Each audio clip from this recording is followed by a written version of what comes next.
Hello everyone, आपके बीच में लेके आया हूँ यूरोप में राष्ट्रवाद क्लास 10 का हिस्ट्री लेसन 1। और एक एक करके हम लोग एमसीक्यू पर देखेंगे और उसको लेसन 1 से जो भी क्वेश्चन आ रहा है एमसीक्यू का उसको आप लोग देखते रहिए। और देखिए उसका एमसीक्यू मैं प्रोवाइड कर रहा हूँ आज, उसी तरह लॉन्ग शॉर्ट सब आ जाएगा धीरे धीरे। तो चलिए एक नंबर क्वेश्चन हम लोग देखते हैं। कैरल कुरपिस्की कौन था? तो इसका सही आंसर हो जाएगा पोलिश राष्ट्रवादी। सेकंड क्वेश्चन है, आँखों पर पट्टी बांधे हुए और तराजू लिए हुए महिला किस बात का प्रतीक है? तो इसका सही आंसर होगा न्याय। न्याय सही आंसर। बुर्बो राजवंश का शासन किस देश में था? सी नंबर आंसर फ्रांस में। बुर्बो राजवंश का शासन किस देश से था? फ्रांस में। ठीक है। किस संधि के द्वारा यूनान को एक स्वतंत्र राष्ट्र के रूप में मान्यता मिली? तो सही आंसर है कुस्तुनतुनिया की। कौन सा संधि? कुस्तुनतुनिया की संधि। नेक्स्ट क्वेश्चन देखेंगे 5 नंबर की ओर जाएंगे। चलिए, फ्रेडरिक सरियू कौन था? सही आंसर फ्रांसीसी चित्रकार। फ्रांसीसी चित्रकार फ्रेडरिक सरियू कौन था? फ्रांसीसी चित्रकार। 6 नंबर क्वेश्चन की ओर जाएंगे। किसी राष्ट्र की सामूहिक पहचान को क्या कहते हैं? तो सही आंसर हो जाएगा राष्ट्रवाद। क्या हो जाएगा? राष्ट्रवाद। मरियान किस देश के राष्ट्रवाद की प्रतीक थी? तो इसका सही आंसर फ्रांस। क्या होगा? फ्रांस। वियना की संधि कब हुई थी? वियना की संधि उसका सही आंसर होगा 1815 ईस्वी में, यानी 1815 ईस्वी में। नेक्स्ट क्वेश्चन 9 नंबर, वियना सम्मेलन का आयोजन किस वर्ष हुआ था? सही आंसर 1815 ईस्वी में, 1815। चलिए नेक्स्ट क्वेश्चन देखेंगे, थोड़ा स्पीड जाएंगे क्योंकि बहुत सारा आप लोगों को एमसीक्यू देना है। 10 नंबर, काउंट काबूर को विक्टर एमिनियन ने किस पद पर नियुक्त किया? तो सही आंसर होगा प्रधानमंत्री के पद में नियुक्त किया था। चलिए उसके बाद देखेंगे 11 नंबर क्वेश्चन, जर्मन राष्ट्र के लिए निम्नलिखित में से कौन महिला रूपक बनी? तो सही आंसर जर्मनिया। क्या आंसर होगा? जर्मनिया। नेक्स्ट क्वेश्चन देखेंगे, ऐसी सरकार या शासन व्यवस्था जिसकी सत्ता पर किसी प्रकार का अंकुश नहीं होता है, ये क्या कहलाते हैं?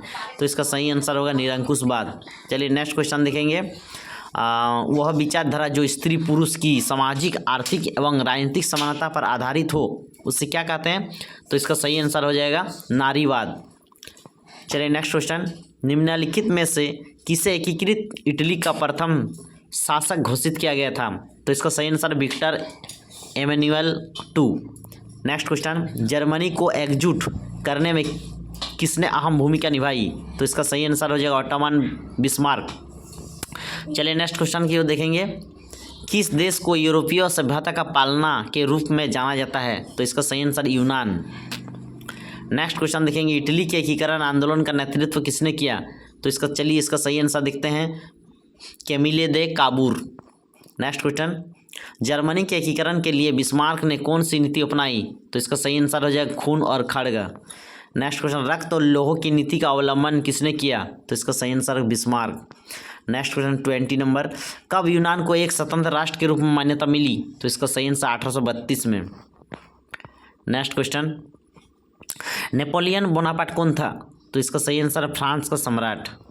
फिर 22 नंबर, 1789 ईस्वी में फ्रांस की क्रांति के समय किसका शासन था? तो आंसर होगा लुई 16।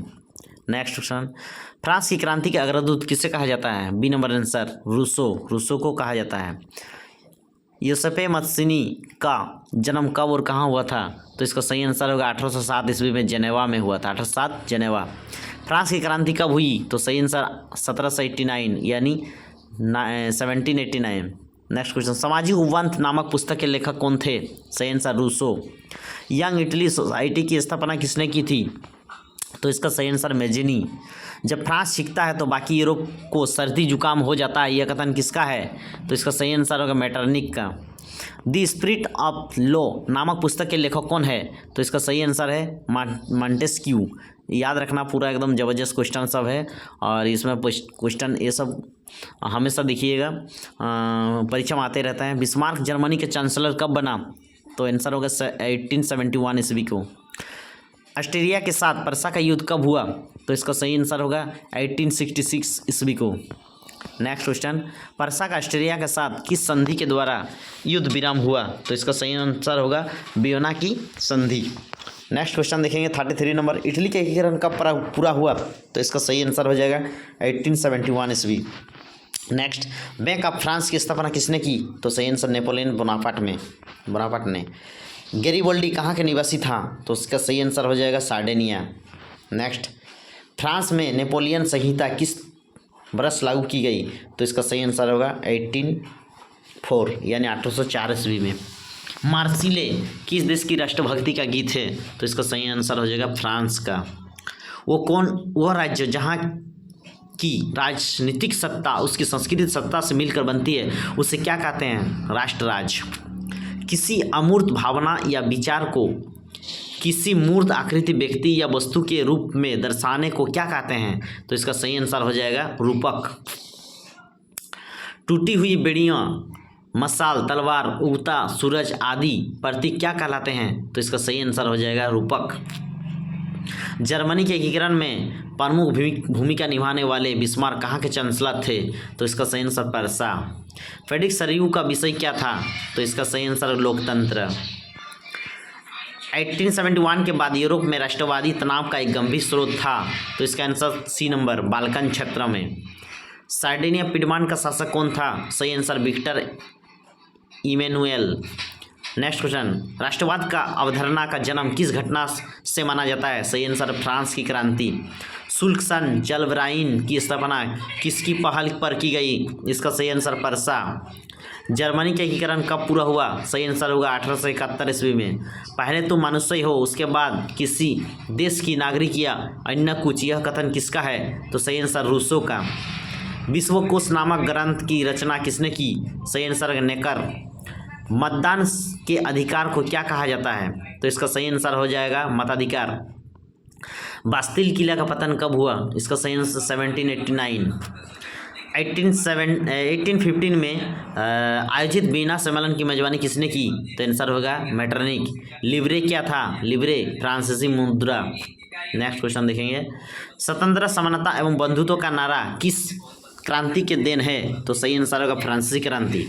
मनुष्य स्वतंत्र पैदा हुआ किंतु वह सर्वत्र बंधनों में जकड़ा हुआ है, यह कथन किस दार्शनिक का है? तो सही आंसर रूसो। देखिए स्पीड थोड़ा जा रहे हैं क्योंकि बहुत सारा क्वेश्चन आप लोगों को कवर कर रहे हैं और ज़्यादा मिनट नहीं लेंगे, इसलिए हम थोड़ा स्पीड से जा रहे हैं। आप लोग देखिए, स्किप करके सोचिए समझिए और उसका आंसर जवाब तो सामने में लिखा हुआ है, उसको परखिए और डेली देखते रहिए क्योंकि ये बहुत ही इंपॉर्टेंस है और क्लास 10 के लिए। ये देखिए बर्मा से है और बहुत ही ज़बरदस्त दिया हुआ रहता है, इसमें से 78% 80% आ जाता है क्वेश्चन। किसके कल्पना दर्श यूटोपिया में एक आदर्श समाज का कल्पना की गई? तो सही आंसर फ्रेडरिक सरियू।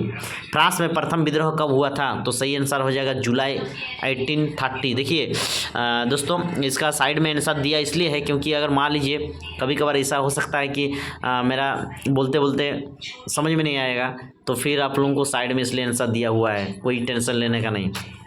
किसका विश्वास था कि ईश्वर की मर्जी के अनुसार राष्ट्र की मनुष्य की प्रकृति इकाई थी? तो इसका आंसर यूसुफी मैस्सिनी। कौन सी घटना पूरे यूरोप के शिक्षित अभिजात वर्ग में राष्ट्रीय भावनाओं का संचार किया? तो सही आंसर हो जाएगा इसका यूनान का स्वतंत्र संग्राम। नेक्स्ट क्वेश्चन, 1848 में यूरोपीय देशों की किसान मजदूर किन कारणों से विद्रोह कर रहे थे? तो सही आंसर होगा इनमें सभी, गरीबी, बेरोजगारी, भूखमरी, ये सभी के लिए। प्रथम विश्व युद्ध में रक्षा व्यय में भारी इजाफा होने के कारण खर्च का भरपाई के लिए निम्नों में से क्या किया गया था? तो इसका सही आंसर हो जाएगा युद्ध के नाम पर कर्जे लिए गए। 1804 यानी 1804 की नागरिकता संहिता, जिसे आमतौर पर नेपोलियन की संहिता के नाम से जाना जाता है, उसने फ्रांस में सुधार के लिए क्या कदम उठाया? तो इसका सही आंसर होगा सभी, यानी जन्म पर आधारित विशेषाधिकार समाप्त कर दिया गया, वो भी है कदम उठाया। कानून के समक्ष बराबरी और संपत्ति के अधिकार को सुरक्षित बनाया, वो भी किया गया, कदम उठाया। प्रशासनिक विभाजनों को सरल बनाया, इसलिए इनमें सभी।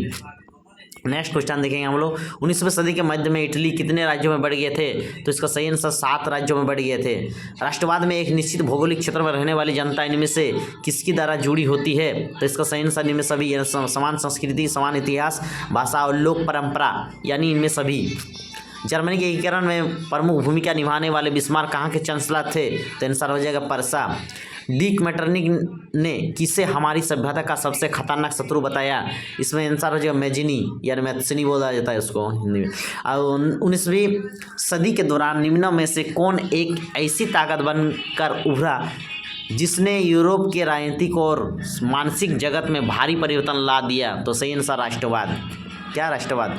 जनतांत्रिक और सामाजिक गणतंत्र से मिलकर बना सपनों का संसार किस फ्रांसीसी कलाकार ने बनाया था? तो इसका सही आंसर हो जाएगा ए, यानी फ्रेडरिक सरियू। क्या होगा? फ्रेडरिक सरियू। यूरोपीय महाद्वीप का सबसे प्रभुत्वशाली वर्ग निम्नों में से कौन था जो सामाजिक और राजनीतिक रूप से जमीन का मालिक था? सही आंसर कुलीन वर्ग। 1834 में पर्सा की पहल पर एक सीमा शुल्क संघ बना जिसमें जालबराइन के नाम से जाना जाता है। इस संघ में अधिकांश कौन सा राष्ट्र शामिल था? सही आंसर जर्मन। कौन सा? जर्मन। प्रारंभ से ही फ्रांसीसी क्रांतियों ने किस प्रकार के कदम उठाए जिनसे फ्रांसीसी लोगों में एक सामूहिक पहचान की भावना पैदा हो सकती है? तो सही आंसर इनमें सभी, यानी एक संयुक्त समुदाय के विचार पर बल दिया, एक नया फ्रांसीसी झंडा या तिरंगा चुना गया, स्टेट जनरल का चुनाव सक्रिय और नागरिक के समूहों द्वारा किया जाने लगा। इनमें सभी। चलिए और क्वेश्चन देखते हैं। अर्नेस्ट रेनर किस देश के दार्शनिक थे? तो इसका सही आंसर हो जाएगा बी नंबर, यानी फ्रांसीसी के। क्या होगा? फ्रांसीसी के।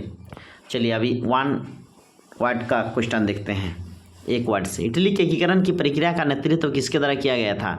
सार्डिनिया पिडमांट। कौन एक नारी रूपक थी जिसने जन राष्ट्र के विचार को रेखांकित किया? मरियान। वियना सम्मेलन की मेजबानी किसने की? Dick Metternich. रूढ़िवादी देश की स्थापना और सुरक्षा में विश्वास नहीं करते थे। लोकतंत्र। देश से जुड़कर राष्ट्रवाद 1914 में यूरोप को महाविपदा की ओर ले गया। साम्राज्यवाद। मरियान किस गणराज्य का प्रतिनिधित्व करती है? फ्रांस। 1832 की कुस्तुनतुनिया की संधि ने किसको एक स्वतंत्र राष्ट्र की मान्यता दी? यूनान। फ्रांस में राष्ट्र के प्रतीक के रूप में ईसाई नाम क्या दिया गया? मरियान। बलूत ब्रिज को किसका प्रतीक माना जाता है? वीरता का। एक महान सेनानायक नेपोलियन बोनापार्ट को फ्रांस का क्या घोषित किया गया था? सम्राट। नेपोलियन ने सुचारू शासन व्यवस्था के लिए क्या बनाई? आचार संहिता। फ्रांसीसी गणराज्य का प्रतिनिधित्व करने वाला रूपक कौन सा था? मरियान। भूमिगत संगठनों यंग इटली और यंग यूरोप की स्थापना किसने की? मैथ्सनी, यानी मैजनी बोलता है, मैथ्सनी भी। किसका उद्देश्य नेपोलियन युद्ध के दौरान हुए बदलावों को खत्म करना चाहता था? वियना संधि। फ्रेडरिक सरियू किस देश से संबंधित था? फ्रांस से। तो चलिए दोस्तों, ख़त्म हो चुका है। 87 क्वेश्चन है और ये बहुत ही इंपॉर्टेंट मोस्ट आप लोगों के बीच में प्रोवाइड कर रहा हूँ। और देखिए डेली इसी तरह क्वेश्चन आप लोगों को मिलते गए। ये लेसन 1 है और थोड़ा स्पीड हो गया, कोई माफ़ करना अगर गलती से कुछ भी बोल दिया तो। एक देसी टीचर के साथ बने रहिए, मन्नत स्मार्ट टेक या स्टडी फॉर यू देखना मत भूलिए। और अगर चैनल में नया है तो सब्सक्राइब जरूर करिए। इसी तरह मैं आप लोगों को हौसले बढ़ाइए आप लोग, इसलिए हमको भी अच्छा लगेगा। आप लोगों को बीच में देता रहूँगा क्वेश्चन। चलिए धन्यवाद।